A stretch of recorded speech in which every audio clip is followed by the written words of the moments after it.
Fuse friends, this is Dan. I have a confession to make. This is the fourth recording of this Devo I have made in the last hour. Um, I've got the person Noah from Genesis chapter 6 through 10, the flood Noah. Um, and I have to be honest, I find the story of Noah confusing and fascinating, but hard to pin down one thing I want to say about it. So let's go with a couple of notes. Note number one, my mustache is gone. I think that's a sign of better things to come. Number two, there's a lot in the Bible, or enough in the Bible, that is challenging to think about and difficult to read about. Um, and that's okay because the Bible isn't trying to ever entertain us. Okay, another confession. This is video recording number 8 now. So between that last one and this one, I tried two more things that I have now deleted, and I just want to say something that's true and good, even though I'm struggling. Y'all, yeah, the Bible's not entertaining, and the story of Noah is certainly not entertaining. I know it was made into a movie recently, and it's epic. Don't get me wrong. Like, there's a lot in there that calls to us, that pulls at us, that. But like, what's that story all about? Who is this person, Noah? This is about someone who is interacting with the very character of God and how he responds to God and how he responds to the world around him.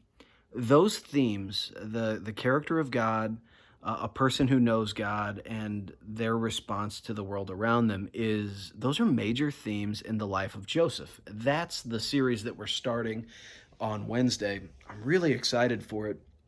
The name of the series is The Big Picture, because Joseph could never see the big picture of his life. Only God could.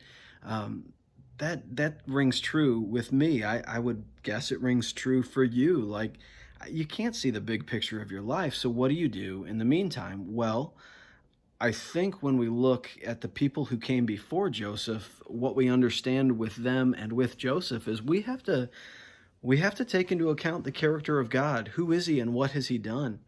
We have to look at the world around us, and we have to live in the world that we're part of, but respond to it as part of God's kingdom and God's family in this world. This is what we see Noah do. If you look at your Bible at Genesis 6 verses 9 and verse 22, you'll see it talk about Noah being a righteous man, walking with God, doing everything God commanded. Those are really important phrases, not because it makes Noah look amazing, but because if you read what happens before that, or what we're told before that, nobody was living for God. Noah's response to God was unique in his time. Noah responds to the character of God. He trusts God, and God uses Noah to resettle the earth after great wickedness, and to launch his blessing again through his people on the earth as he intends. All right, so you take the story of Noah, and you take those big themes, and I think we have to at least pause and consider, what do we know of the character of God? If all we knew is the story of Noah, we would have some major questions about, is God really judgmental? Is God really angry, like in the worst sense? But that's not the only story we have. What we have is we have an entire collection of stories that tie together and lead us to this man, Jesus, who we just celebrated at Easter.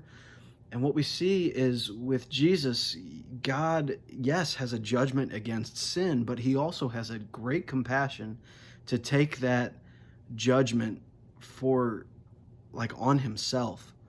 And so when we think about the character of God, yes, we're going to read the story of Noah and we're going to wrestle with it, but we're got to remember the whole character of God and the whole story, and this person of Jesus, and the way that he draws us in and invites us to not only know his character, but to live for him today.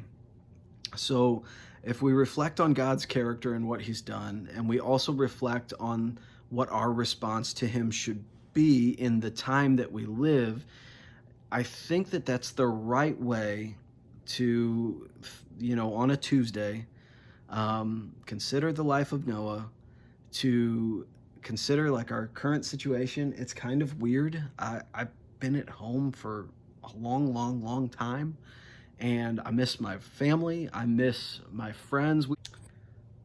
This is recording 9. I lost my train of thought again. Y'all, I'm trying to keep it brief. Here's the deal. Whatever this situation is requiring of you, start by thinking about the character of God and what you know of him in Jesus. And then, with some honesty, reflect on your own life, and with some resolve and some commitment in your heart, choose to love God, to live for God in the middle of your situation right now. For you, that might mean opening your Bible in the morning, and that's the first thing you do. Or when school ends, maybe that's the thing that you do as soon as school's done. Or maybe it means re-engaging with your Fuse group and being part of Christian community.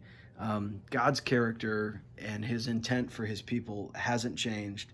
So I think the thing Noah shows us is the biggest question each of us can ask is, well, what am I going to do about what I know of God's character in my situation? Later, y'all.